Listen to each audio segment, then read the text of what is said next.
ውድ የሚዲያ ተከታይ ደንበኞቼ በሙሉ ዛሬ እንግዲህ በሚዲያም በዩቲዩብም በቲክታክም የምትከታተሉ ደንበኞቼ ዛሬ እንግዲህ ስለ ሴት ዛር ነው ገለጻ ማድረግላችሁ። ሴት ዛር እንግዲህ ሶስት አይነት ናቸው።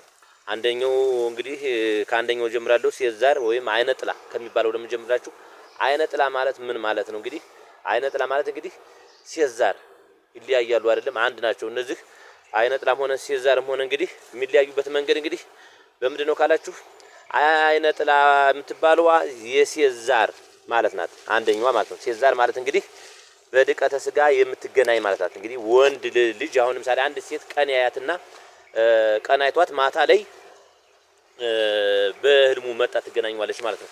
እቺ ሴት ዛር ወይም አይነ ጥላ ትባላለች ማለት ነው።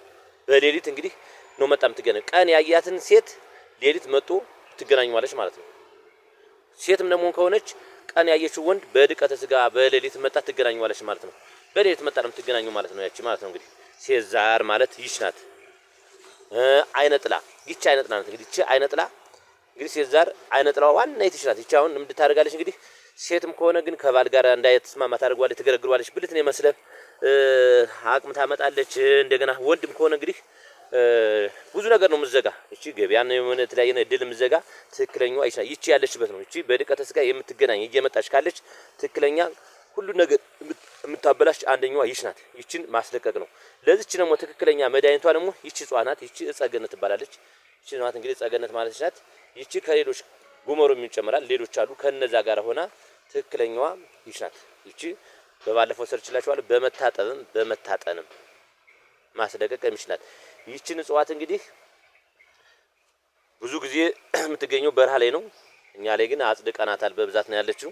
ይች እጽዋት እንግዲህ ለብዙም ለዝም ሳተው ለሌላ ምትሆናት እንግዲህ ሴት ዛር ማለት እንግዲህ አይነ ጥላ ዋና ይች ናት። እንግዲህ ብዙ ሰው አሁን በባህል ሕክምናም አይነ ጥላ አይነ ጥላ አይነ ጥላ ይባላል። ዝም ብሎ ብዙ ጊዜ አይነ ጥላ ዋናው ይቺ የሴት ዛር ምንላት ናት። ገበያም ምዘጋም ድልን ምዘጋም ይቺ ከሌለች አይነ ጥላው ያኛው ሁለተኛው ቀላል። ሁለተኛው ደግሞ ምን ያደርጋል መስላችሁ?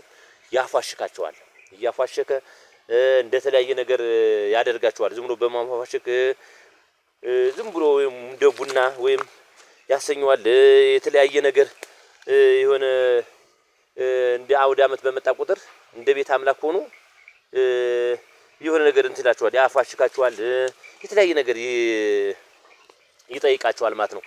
ከሰው ጋር ባህር ይነሳል። ይሄኛው ሌላ ነው፣ ሌላ መንፈስ ነው። አይነ ጥላ አይደለም። አይነ ጥላ ያልኳችሁ ያኛው ነው። ሶስተኛው ደግሞ ምንድነው እንግዲህ የእናትና የአባት አምላክ ይባላል። አመት በዓል በመጣ ቁጥር ህዳር ሚካኤል እንደዚህ ቅዱስ ዮሐንስም እንዲሁ በዓል እንዲህ ታላላቅ በዓሎች በሚመጡበት ሰዓት ላይ እነዛን ባተመለከተ ይህን አርጉልኝ እንደ በግም እንደ ከፍትም የተለያየ ነገር ደም የለመደ ቤተሰቦች ያስለመዱት ካለ በዛ እየተነሳ የተለያየ ነገር ሰውየውን የሚነሳ ማለት ነው። ያ እንግዲህ ብዙ አይነት ነው። ልብስም አለ እንደ ጃኖ ኩታ እንደ ተለያየ ነገር ያስለመዱት አለ። ያ ሲቀርበት እዛ ቤት ላይ እንግዲህ በአንደኛው ልጅ ወይም ሰውየው እንግዲህ ሲሞታ በአባቱም ካለ በእናቱም ካለ አንድ ላታችሁ ባረፉ ሰዓት ወር አንዱ ልጅ ዞርና ይሄ በትውልድ የሚተላለፍ ነው። አንደኛው ላይ ያርፋል። ያ ከተጓደለበት የሚረብሽ አይነ ጥላ ማለት ነው። እንግዲህ ይሄ ማለት ነው። ይሄ አይነ ጥላ እንግዲህ ይሄኛው ደግሞ በሚለቅበት ይሄም ራሱ በምን ይለቃል ካላችሁ በመታጠን መጀመሪያ ላይ ይሄንን እንግዲህ ዛር ለማስለቀቅ እንደዚህ ያለ መንፈስ ያለበት በየቤቱ የተለያየ ነገር እንግዲህ ድሮ እናት አባታቸው ያስለመዱት ካለ ቤት ላይ የተቀመጠ ዕቃ እንደ ቅቤ ቅል የሚባል ነገር አለ። ይሄ ኩታጃ ነው ኩታ ይጠቀሙበት የነበረ ዕቃ ካለ ያንን ከቤት ድምጥማጡን አውጥቶ አጥፍቶ ካጠፋ በኋላ ከውጭ ካባረረ በኋላ አቤት ላይ መታጠን ነው። የሚታጠናል። ያ ሲታጠን ሁለተኛ ዛ አይዞርም ማለት ነው። ይሄ አስተማማኝ የሆነ ነገር ነው ማለት ነው። እንግዲህ እነዚህ ናቸው አይነ ጥላ ማለት እንግዲህ እነዚህ ናቸው። ያኛው እንደነገርኳችሁ የመጀመሪያው ነው አይነ ጥላ። ይሄ ሁለተኛው እንግዲህ ደግሞ የዛር መንፈስ ነው። ሶስተኛው ደግሞ እንግዲህ እንደነገርኳችሁ የእናትና የአባት አምላክ ነው።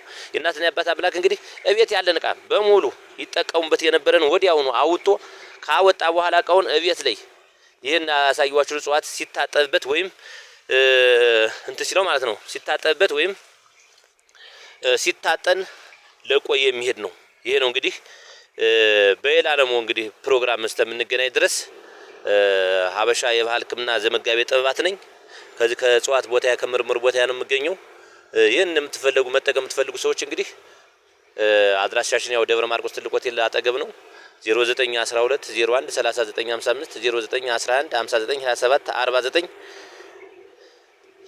ቻው፣ አመሰግናለሁ።